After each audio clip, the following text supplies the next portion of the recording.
A little black girl faces a humiliating refusal at a luxury store's cafe when she asks for a glass of milk she can't pay for. The arrogant millionaire owner makes an example out of her in front of elite guests until the child's calm promise flips the room's energy, hinting, "There's more to her than meets the eye. We don't give charity to beggars. Get out before you dirty my floor." The hissed insult cuts through the warm, polished hush of Lennox & Co., a gourmet cafe tucked inside a luxury department store on Fifth Avenue. Velvet chairs, chandeliers, dripping crystal tears, white tablecloths starched, so stiff they could stand on their own. All eyes flick to the corner where a tiny figure stands dwarfed by the gold-trimmed counter. Mothers with designer bags pull their children closer, whispering. A man in a navy suit lifts his phone, pretending not to watch, but recording every second. Behind the counter stands Gregory Lennox himself, tall, silver-haired, suit sharp enough to slice through hope. His smirk is small but wide enough to split a child's dignity. The air smells of cinnamon scones and bitter espresso, but it tastes like something else now, like shame that sticks to the back of the throat in front of him. The girl is maybe 8. Her hair's tied with a faded pink ribbon, shoes scuffed from sidewalks. She's not supposed to walk alone.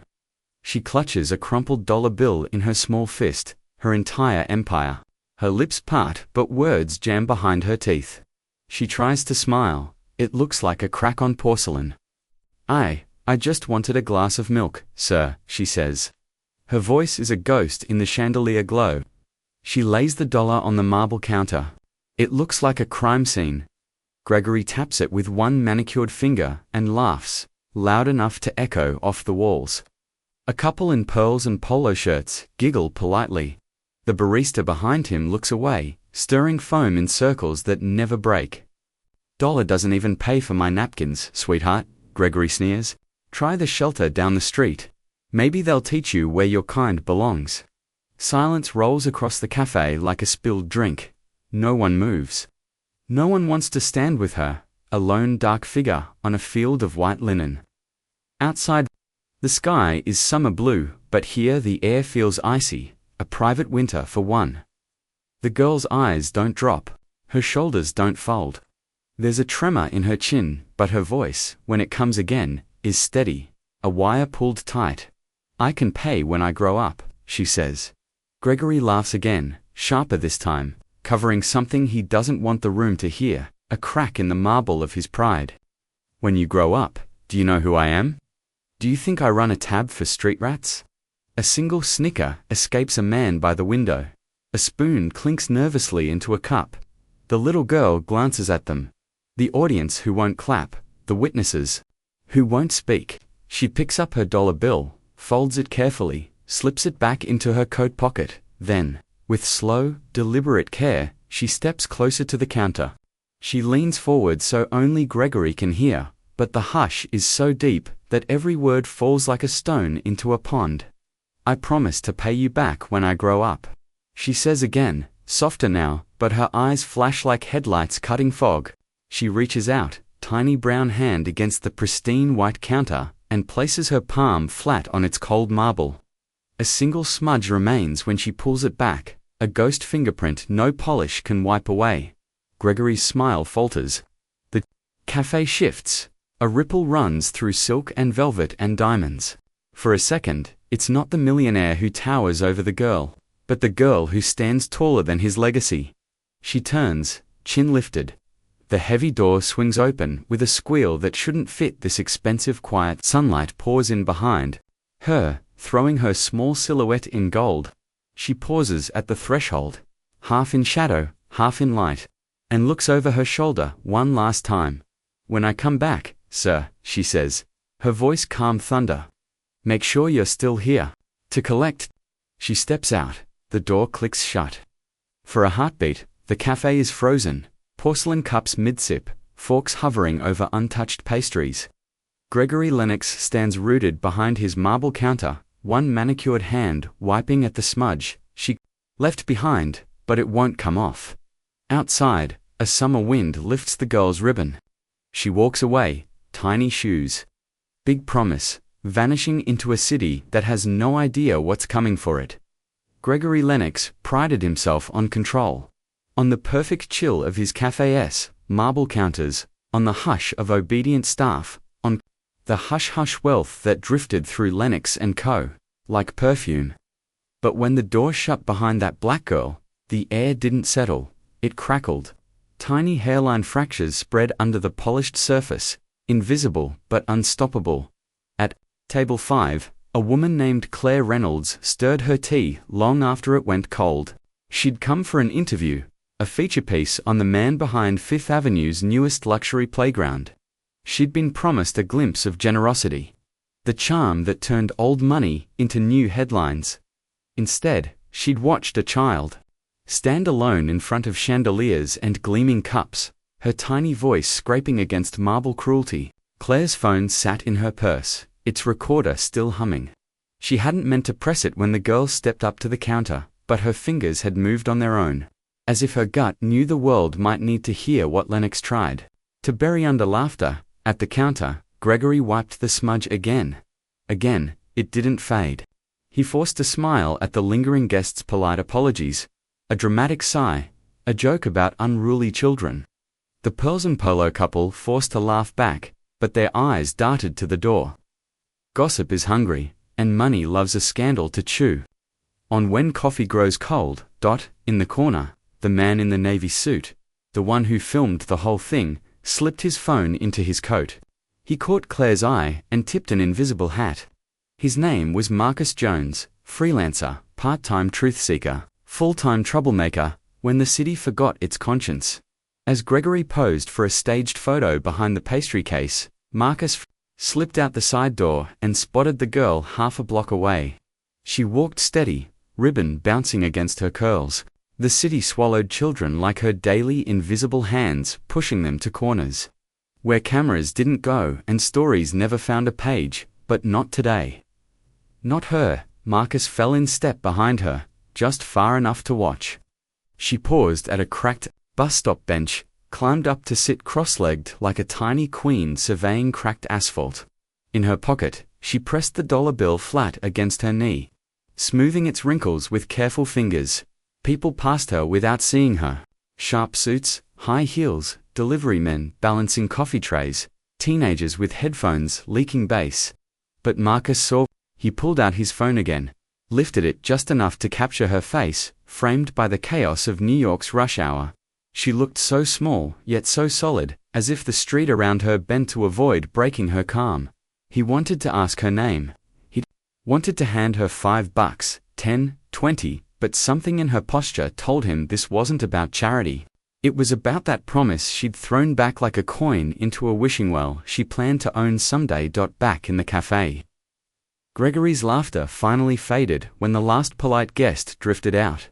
He hissed at his staff, fingers snapping. No leaks, not a word. That brat was nothing, a beggar. If I see her again, she won't even get inside my door. The barista, a young woman named Rosa, stared at the floor tiles. Her mother cleaned houses for people like Gregory. Her brother ran deliveries that paid less than a cup of Lennox's cheapest brew.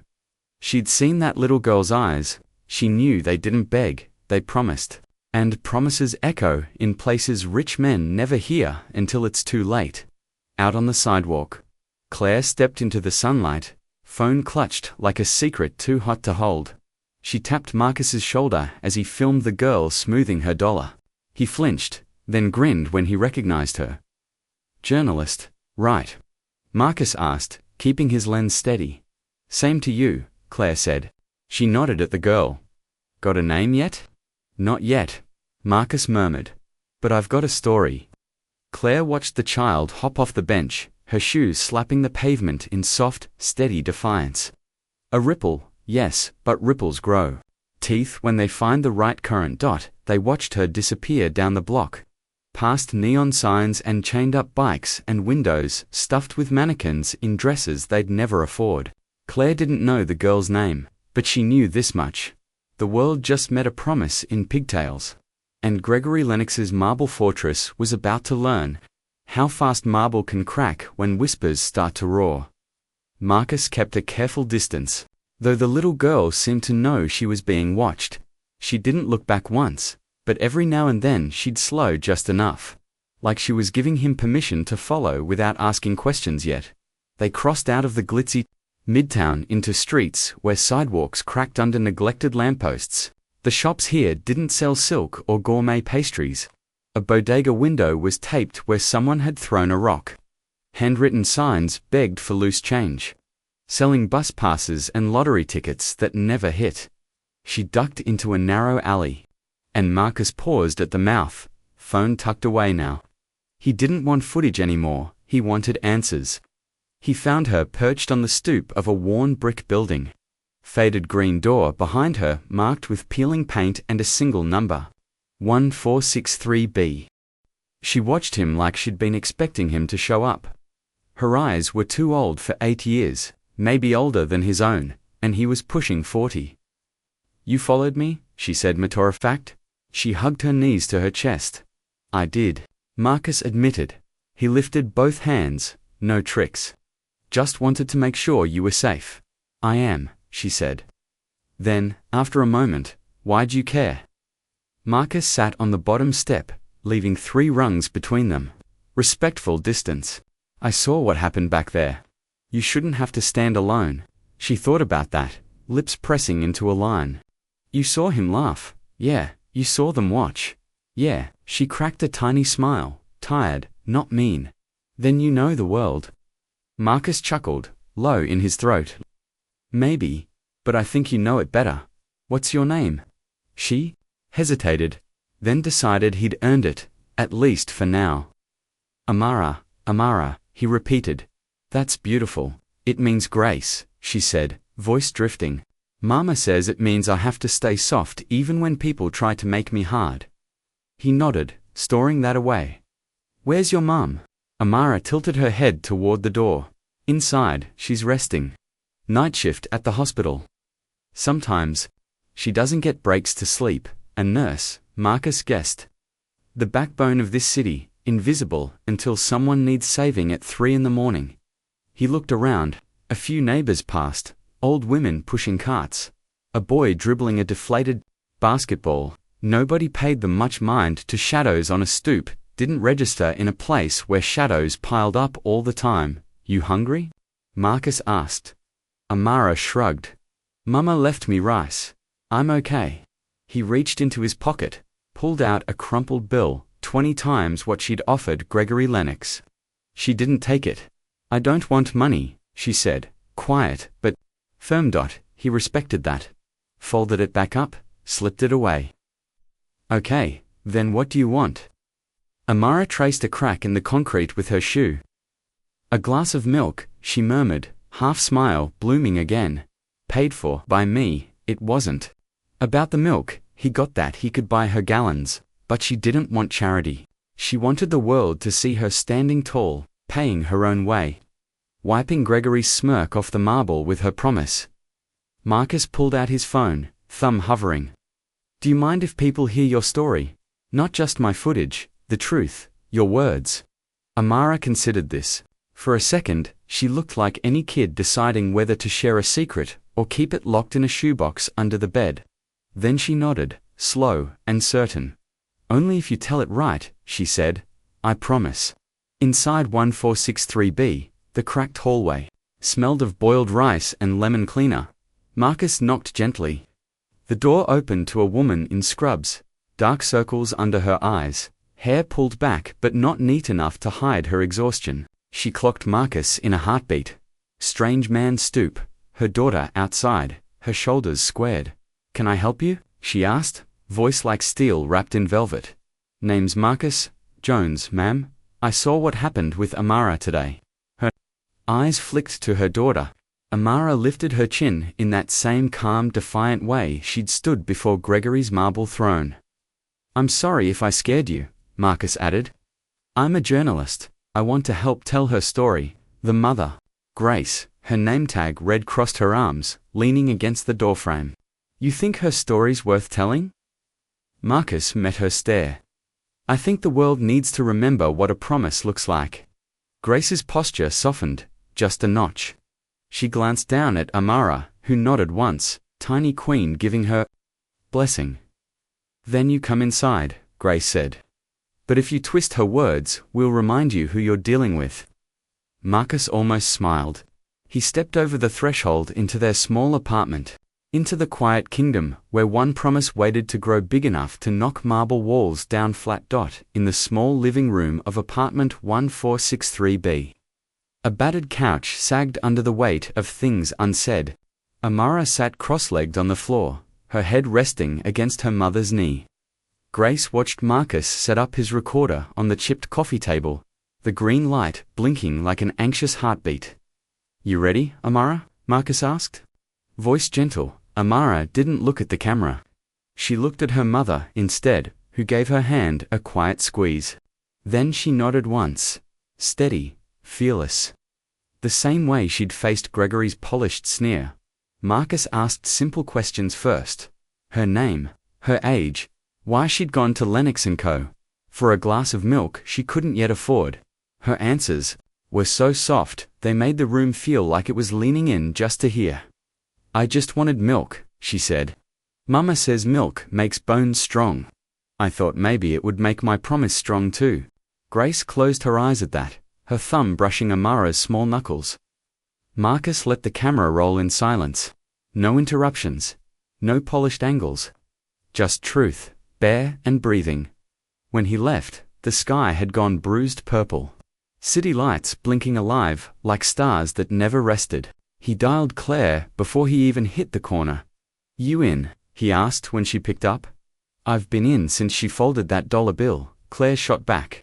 She was already drafting the piece, title first, the way good stories start. The Promise on Fifth Avenue by dawn, a minute-long clip of Amara's quiet promise, I'll pay when I grow up, trickled onto feeds. No hashtags, no ads. Just raw truth. It drifted across group chats, reposted with disbelief and rage. By lunchtime, a local news blog picked it up.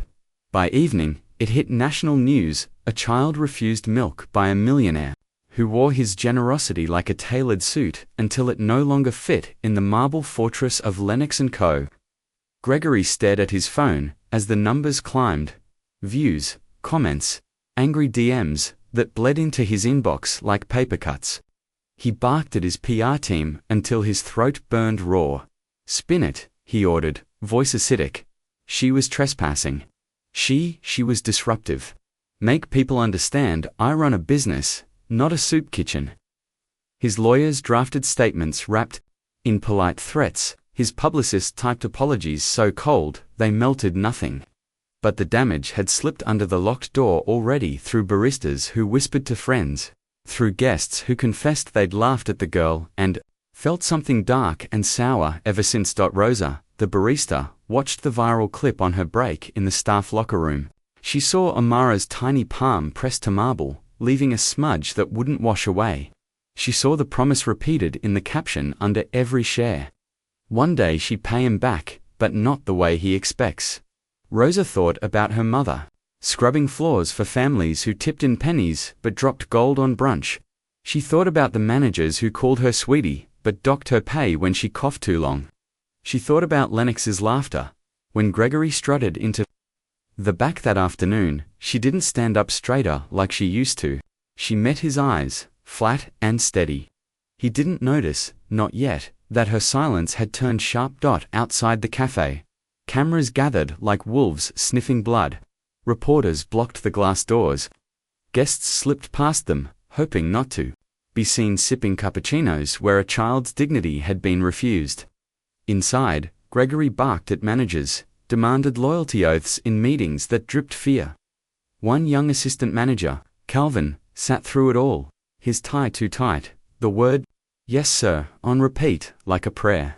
But that night, alone in the break room, he found Rosa by the lockers. You saw her, right? Calvin whispered. Rosa nodded. She didn't need to ask who her was. I have a cousin at the post, Calvin said, voice trembling. She wants an inside, quote. Wants to know if he's as cruel as the video makes him look, and is he? Rosa asked, though she already knew the answer. Calvin swallowed hard. Yeah, worse. Rosa's phone buzzed. A message from an unknown number. Promise to 2 million views. She slid her phone back in her pocket. Then maybe it's time, the marble cracked. Calvin looked like he wanted to run or stand taller. He chose the latter. You'll talk to if she could stand alone in front of him, Rosa said, then we sure as hell can stand together. In apartment 1463B, Amara drifted to sleep under the weight of a world that had finally turned its eyes her way. Grace stood at the window, watching the city lights blink like Morse code. She didn't trust Easy, she'd learned not to, but she trusted her daughter's promise. Somewhere out there, a rich man's walls were shaking, and a little girl's word was hammering every stone loose. Gregory Lennox had built his empire.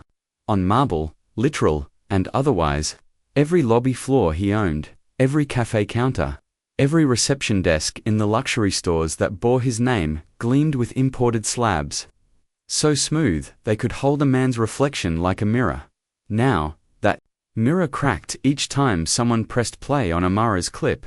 By the end of the week, the video sat at 12 million views. Talk shows replayed her words, freezing on the frame where her small hand left its ghost on Gregory's pristine counter. Teenagers stitched it into tic-tacs. Parents argued about dignity over dinner. Pundits bickered about charity and racism. And power on the nightly news. And still, Gregory barked orders, slammed doors, signed checks for crisis managers who promised to control the narrative.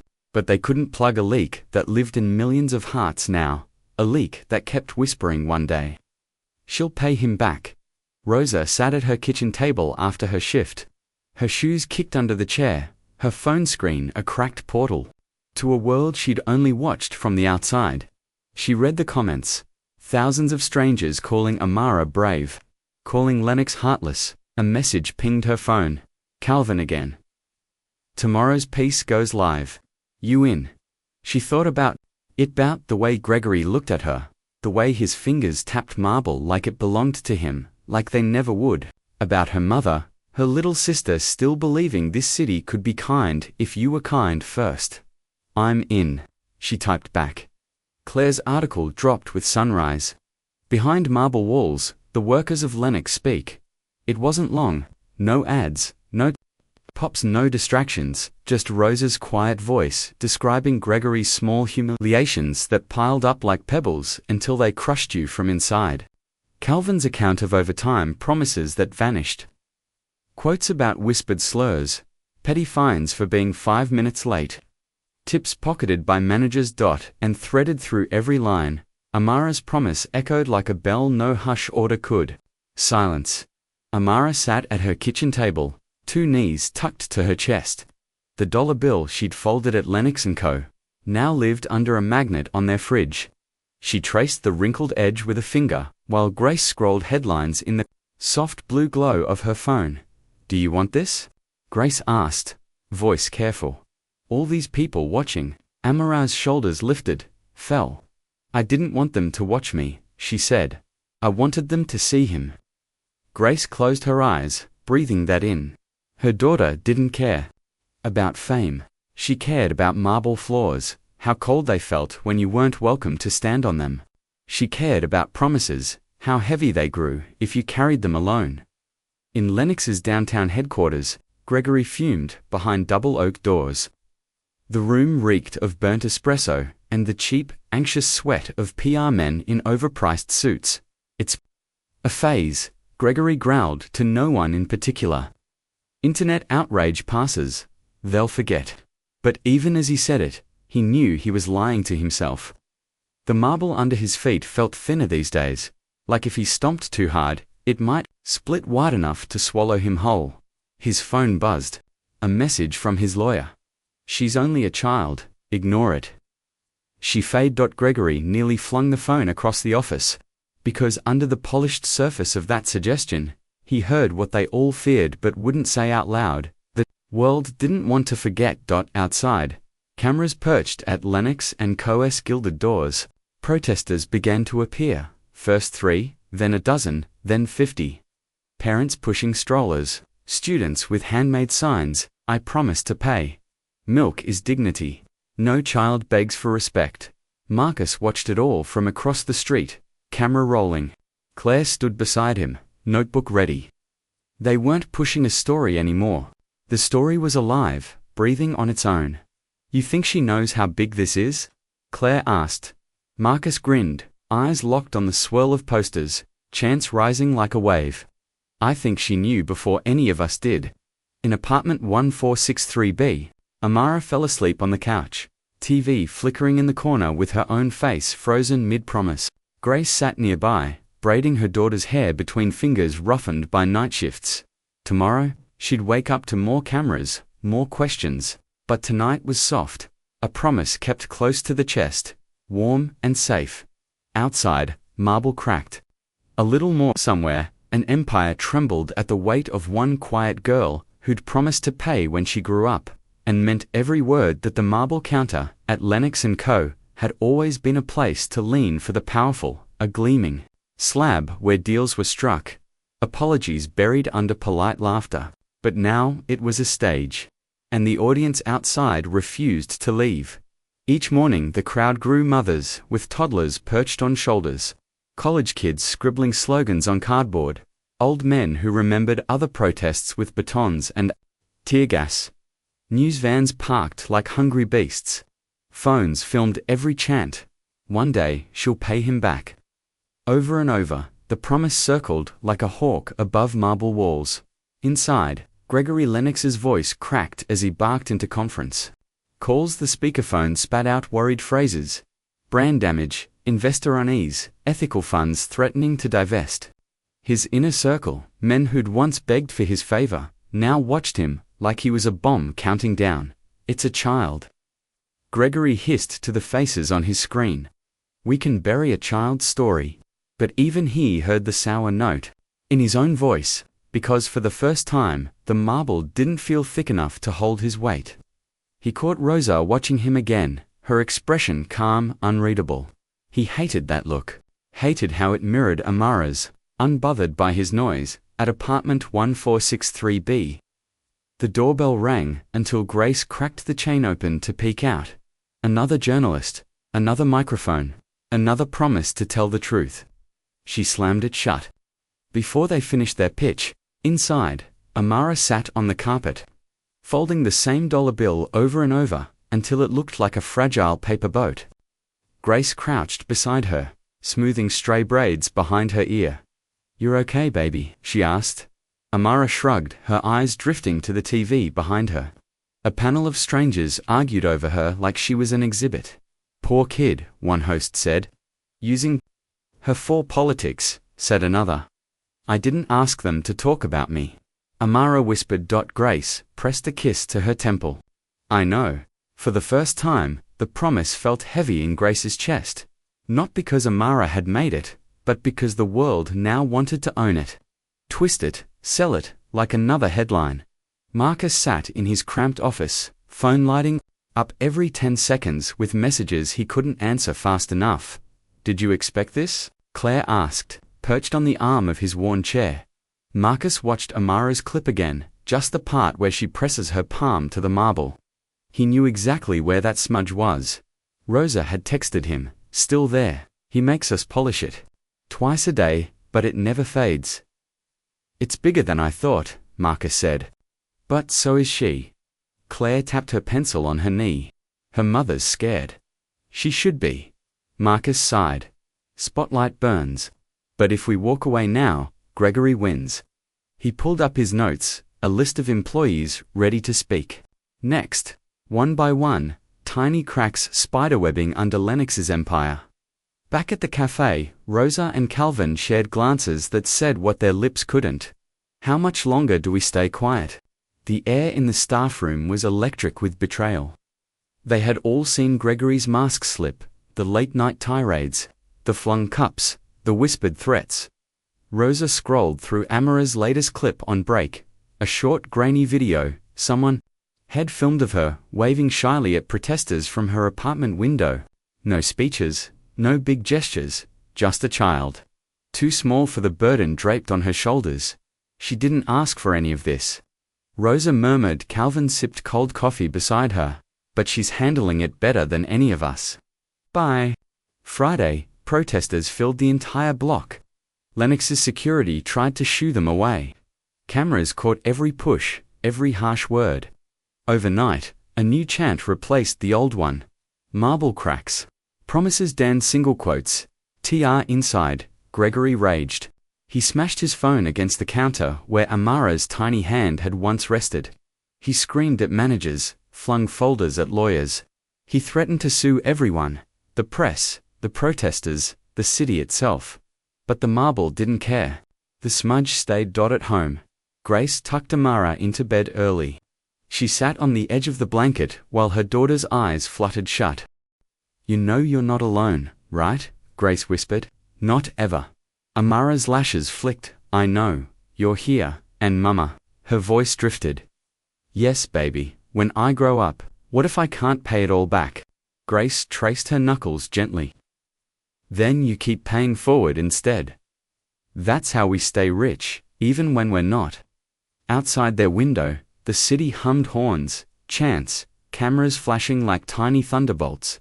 But in the hush of apartment 1463B, one mother held the only empire she trusted, her daughter's promise, too strong to crack. Gregory Lennox wasn't used to begging, but that's exactly what it felt like as he sat under the hot studio lights. Face powdered to hide the sweat, he'd summoned every contact his PR firm could find, producers, friendly talk show hosts, news anchors who still owed him favors. Now, the lens stared back at him, cold and unblinking, while he forced a smile that tasted like vinegar. "I never intended to hurt the child," Gregory said, voice smoothed by a speech coach paid more than Rosa made in a year. "Sometimes misunderstandings happen. Lennox & Co. is a proud community institution. We serve everyone with dignity." A polite nod to the host, a practiced sigh. Then the line his handlers had drilled into him. "That's why I've invited young Amara and her family to come to our flagship cafe this weekend. I'd like to personally serve her a glass of milk, on the house, as a gesture of goodwill." The host beamed. A picture flashed on screen, a stock photo of a laughing child who looked nothing like Amara. The image reeked of charity, dressed up like a crown dot at home. Grace stared at the broadcast, arms folded tight over her chest. Amara sat beside her, on the couch, legs swinging. Marcus perched on the armrest, phone rolling, as usual. "He thinks you're a photo op," Marcus muttered. Amara tilted her head. "What's a photo op?" "Something fake, that looks good for cameras," Grace answered, her voice flat as winter pavement. Amara thought about that. She watched Gregory's smile, all teeth and no warmth. The way he promised her milk now that the world was watching. He didn't want her there for milk. He wanted her there to polish the marble he'd cracked himself. Marcus's phone buzzed, Claire texting. "They're buying it. Some people think it's enough." Amara slipped off the couch and padded to the fridge. She tugged her dollar bill from under the magnet, unfolded it slowly. Its edges were softer now, worn from her fingers. She turned to her mother. "Can I talk?" she asked. Grace knelt down, leveled with her daughter's serious eyes. "Say what you need to say, baby." The next morning, Gregory strutted through Lennox & Co., like a king returning from war. The place had been scrubbed twice over, roses stuffed in crystal vases, photographers lurking by the windows. He had no doubt she'd come, the poor child and her desperate mother. Bowing heads for a moment of mercy, a barista offered him a latte. He waved it off. He wanted the first glass poured today to be milk, frothy, white, pure redemption in a cup. At noon, the door swung open. But it wasn't Amara, it was Marcus, camera ready. Claire beside him, recorder, blinking red. And right behind them, Rosa and Calvin stepped in. No aprons today, just plain clothes and plain faces that said, "We're done being scared." Gregory's smile faltered. "Where is she?" Claire lifted her phone. "She asked us to read this." She tapped. "Play." Amara's voice floated out, soft but unyielding. "Mr. Lennox, I don't need your milk anymore. I don't want anything free. I'll pay when I grow up, just like I said. But not to you." Gasps rippled through the cafe. The barista behind the counter froze. Pitcher of milk dripping foam onto marble that suddenly didn't feel so solid.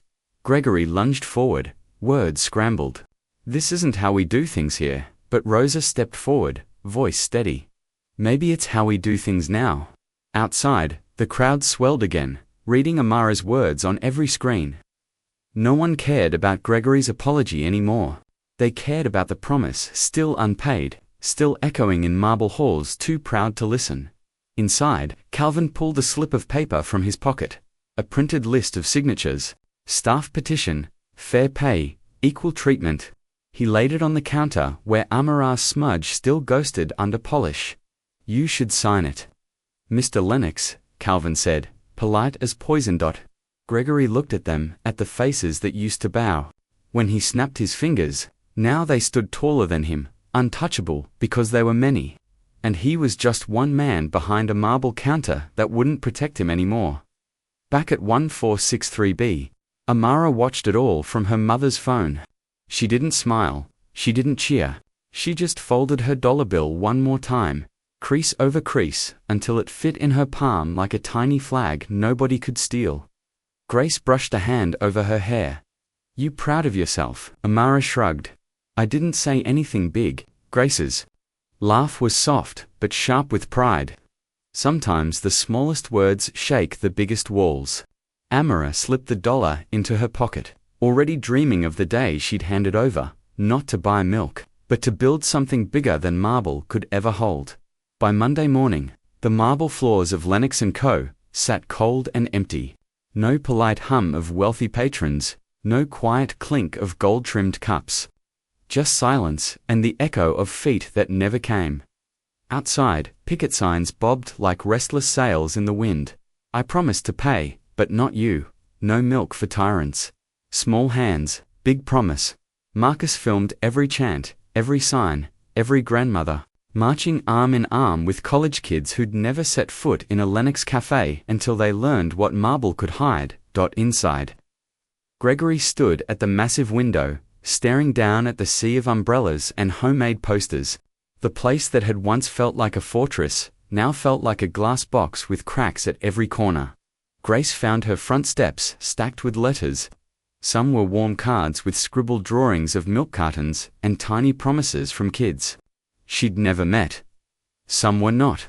She tore those up, one by one, while Amara helped her sweep the steps clean. You scared? Grace asked, leaning on the broom. Amara shrugged, the dollar bill safe in her pocket. It's just words. You taught me words can't hurt unless you believe them. Grace bent down, pressing her forehead to her daughter's. And you taught me words can fix what's broken if you stand by them. Claire's newest headline read, The Girl Who Broke Marble. The article wasn't long, just enough to remind the world that this wasn't about free milk anymore. It was about dignity, about who deserved to stand on marble floors without bowing their heads. On local news, Rosa spoke up again. This time, she didn't hide her name. She called Gregory out by every petty rule he'd forced on them, unpaid. Over time, vanishing tips, forced smiles behind counters polished twice a day to hide the cracks underneath. When reporters asked her why she risked it, she just pointed at Amara's photo pinned to her locker. She reminded me we don't owe powerful men our silence, Rosa said. We owe each other the truth. Gregory's legal team begged him to settle. Issue a real apology, they urged. Donate to charity, rebrand, spin it. But he refused. Every suggestion tasted like ashes in his mouth. I won't kneel to a child. He spat at the boardroom table. But the boardroom was emptier these days. 3 seats vacant where investors had pulled out overnight. Rumors floated that more were packing up. Even the marble under the conference table felt colder, less sure of itself. Meanwhile, the boycott spread like spilled milk. Other Lennox branches, Chicago, LA, Miami, all found protesters waiting. At dawn, customers crossed the street to buy their coffee elsewhere. Workers in those branches whispered to each other, if they can speak, maybe we can too. Marcus met Grace on the sidewalk, a steaming paper cup in his hand. Not Lennox coffee, never again. He handed it to her, warm between her fingers. You, too, doing okay? He asked. Grace exhaled, watching Amara chase chalk lines down the sidewalk with a stub of blue. We're fine, just tired. People want to pay you for interviews, you know, Marcus said carefully. Books deals, sponsors. Grace shook her head. We're not selling a promise. We're keeping it. Marcus smiled, respect soft in his eyes. You know she changed more than just one man's cafe, right? Grace followed his gaze to the mural blooming on the cracked wall across the street. Someone had painted Amara's hand pressed to marble, the words looping around it in neon colors. Promises echo longer than walls stand. Back at Lennox & Co., Gregory sat alone at his corner table. He forced himself to sip a lukewarm espresso. No cameras now, no reporters, no hired smiles. Just him and the ghost of a child's defiance. The dollar bill haunted him more than the chance. He saw it in his sleep, crisp at first, then folded and unfolded until it slipped through marble cracks, to narrow to patch. That night, Grace tucked Amara into bed again. The girl was half asleep, hair fanned across her pillow like a crown. "Mama," Amara murmured, words slurred with sleep. "Did I do it right?" Grace brushed her knuckles along Amara's cheek. "You did it perfect, baby. You stood when they wanted you, small. That's all you ever have to do." Amara's fingers curled around the worn dollar, tucked under her pillow like a secret weapon. In her dreams, marble didn't stand forever, but promises did. Gregory Lennox had always believed marble was eternal. That was the whole point, smooth, cold, unyielding, the perfect thing to hide your flaws behind. But marble cracks when water slips through over years, decades, centuries, or sometimes when one small voice drips on it. Again and again. By the end of the month, Lennox & Co. lost half its staff. Rosa left first, her apron folded neatly on the counter, where Amara's smudge still lingered like a dare. Calvin left next, sliding his name tag under Gregory's office door without a word. Then others followed: bakers, servers, janitors, walking out the same glass doors they used to open for customers who barely looked at them. Marcus sat in a cramped studio with Claire, both squinting at a laptop screen covered in receipts and statements that smelled like moldy secrets. Emails leaked from a former manager confirmed what Rosa and Calvin had said. Unpaid hours, hush threats, hidden fines dressed up like store policy. Claire traced a line with her pen, connecting dates like crime scene evidence. "This is enough," she said. "They can't bury it now." Marcus nodded, phone buzzing beside him. The message glowed: press conference in an hour. "He's going to talk. Let him," Marcus said, voice dry. "It's the only show left." The final blow came not from protesters with signs, or lawyers with cessandizist letters. It came from inside, from whispers turned confessions turned full-throated testimony. Workers who once feared Gregory now spoke freely to cameras. Their paychecks replaced by public donations and community support. Rosa, standing outside the shuttered cafe, faced reporters without flinching. "He thought marble could hide who he was," she said. "Turns out marble's just a floor. The rest of us stand on it, and we decide when to sweep it clean." At 1463B, Grace sat on the worn couch. Phone balanced on her knee as she scrolled through 100 headlines. Boycott breaks Lennox's hold, employees walk out, inside the marble collapse. In the center of every story, one image stayed: Amara's small hand pressed to that cold counter. A promise bigger than the man who tried to erase it. Amara lay on her stomach, coloring a piece of cardboard with bright crayons. She had drawn a cafe counter, not marble this time, but warm wood, flowers in jars. A smiling barista who looked suspiciously like Rosa. Grace smiled, brushing her daughter's hair from her eyes. "What's that, baby?" Amara flipped the cardboard around. "My cafe, when I grow up." Grace laughed softly. "Going to sell milk?" Amara shook her head. "Nope. Going to give it to kids who promise to pay when they grow up, to..." Grace pressed a kiss to her forehead. "Best cafe I ever heard of." In a last-ditch spectacle, Gregory stood behind a podium in front of a small crowd of cameras and bored reporters. His tie was crooked, his smile half wilted under the stage lights. His voice wobbled where it once thundered. "I built this company with my own hands." He started, sweat beading at his temple. "We've made mistakes, yes," but he faltered. A reporter raised a hand.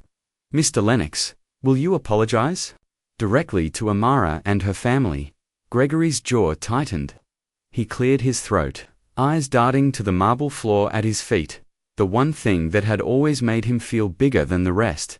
"We regret any misunderstanding," he muttered. No names, no real apology, just marble words, cold and smooth, sliding off microphones like melted ice. Marcus uploaded the final clip that same night. No dramatic editing, just Gregory's hollow apology side by side with Amara's soft promise. Still ringing clear months later, the difference was obvious. One voice echoed in empty halls, the other settled in people's bones. At home, Grace curled on the couch with Amara under a blanket patched at the corners but warm enough to hold. Two beating hearts. They didn't watch the press conference. They didn't need to, Amara asked, voice muffled by sleep. "Mama, do you think he heard me?" Grace kissed her hair. "I think the whole world heard you, baby. That's enough." Outside their window, marble walls cracked without a sound. A promise, small, steady, slipped through the cracks and kept going. A river cutting through stone, somewhere in the city. A new cafe opened its doors under an old sign covered in paper for renovation. Rosa stood at the counter, Calvin beside her, both wearing aprons stitched with one line, "I promise to pay." They served warm milk with soft cookies to kids who lined up after school. Coins jingling in tiny fists, coins nobody counted. Years. Slipped by the way, paper softens at the corners when handled by careful hands. The headlines faded. The protests turned into quiet stories told at kitchen tables about the girl who didn't take free milk. And the man whose marble walls cracked. Wide open. But promises don't fade like paper. They press into people, settle behind their ribs, grow roots. Amara stood on the sidewalk outside the old Lennox & Co. flagship. The gold letters above the door were gone now, peeled off by time and by shame. In their place, a simple wooden sign swung gently in the breeze. "The Promise Calf," she smiled. At the sight, the same glass doors, but they held warmth now instead of cold reflection. Inside, the hum of laughter and clinking mugs floated out every time someone stepped through. In her pocket. The dollar bill worn soft, edges curled, creases like a map of where she'd been, waited for its final job. Rosa spotted her the second she stepped inside. Rosa's hair was streaked with silver now, but her smile still made people stand straighter. "You came," Rosa said, pulling Amara into a hug that smelled of flour and coffee grounds. "I had to," Amara laughed. "I have a debt to pay." Rosa pulled back, eyes soft. "Your seat's waiting." She guided Amara to the counter, same spot, same marble, under fresh polish, but warmer now, with sunlight pouring through wide windows. Calvin stood at the register, older too, a child balanced on his hip. His daughter, Rosa, explained proudly. Cafe buzzed with chatter, families, students, workers on break. A small shelf in the corner overflowed with hand-drawn cards from neighborhood kids. "Thank you for the cookies. I promise to pay too. My bones are strong." Amara ordered a glass of milk. Rosa poured it herself, frothy, fresh, served with a cookie. On a napkin printed with the cafe's motto, "No child leaves empty-handed." When Rosa slid the glass across the counter, Amara slipped the folded dollar beside it. The old promise landing, soft as a whisper. Rosa blinked at it, then looked at her. Eyes shining. "You don't owe us anything, Amara." "I do," Amara said gently. "A promise is a promise. And I grew up." Rosa picked up the bill, so thin now, it might tear if handled too roughly, and smoothed it flat against the counter. She nodded once, solemn as a judge, stamping a verdict. "Paid in full," she said. They sat together by the window. Rosa told her about the kids who came in every morning for warm milk and cookies. About the parents who left what they could in a big glass jar by the register. A jar labeled, "Pay it forward." About how sometimes the jar was full, sometimes it was empty. But the door always stayed open. Amara listened, sipping the milk she'd once begged for. It tasted better now, not because it was free, but because it wasn't. When she stood to leave, Rosa pressed the old dollar back into her hand. "Keep it," Rosa said. "Let it remind you what you did." Amara tucked it into her pocket. She knew she would never spend it, not really. Some debts were never about money anyway. Outside, the city looked different too. Marble towers still stood, but cracks ran through them where people had remembered they didn't have to stay small just because someone told them to be. Marcus and Claire still wrote stories. Rosa and Calvin still poured milk. Grace still worked 2 jobs, but never let go of the pride that her daughter's small voice had bought them a louder world. Amara walked a few blocks, then turned back for one last look. Kids pressed sticky hands to the cafe's window, leaving smudges Rosa would later wipe away with a sigh and a secret smile. One little boy inside turned, glass of milk raised high. Amara raised her hand in return, palm pressed to invisible marble that no longer existed. When she reached her apartment, a small place with scuffed floors and sun spilling across second-hand furniture, she found Grace waiting with tea. And the same question she'd asked years ago. "Did you pay it back?" Amara pulled the dollar from her pocket, held it up like a medal. "Paid, and then some." Grace laughed, tired, but free. She tapped the spot over Amara's heart. "Good, now keep paying forward." They sat together as dusk crept in. Amara folded the dollar again, crease over crease, until it looked like a promise, too stubborn to disappear. And somewhere far from marble and glass doors, the world spun on, just a little softer than before, proof that sometimes the smallest hands make the biggest cracks. And the quietest promises echo longest of all.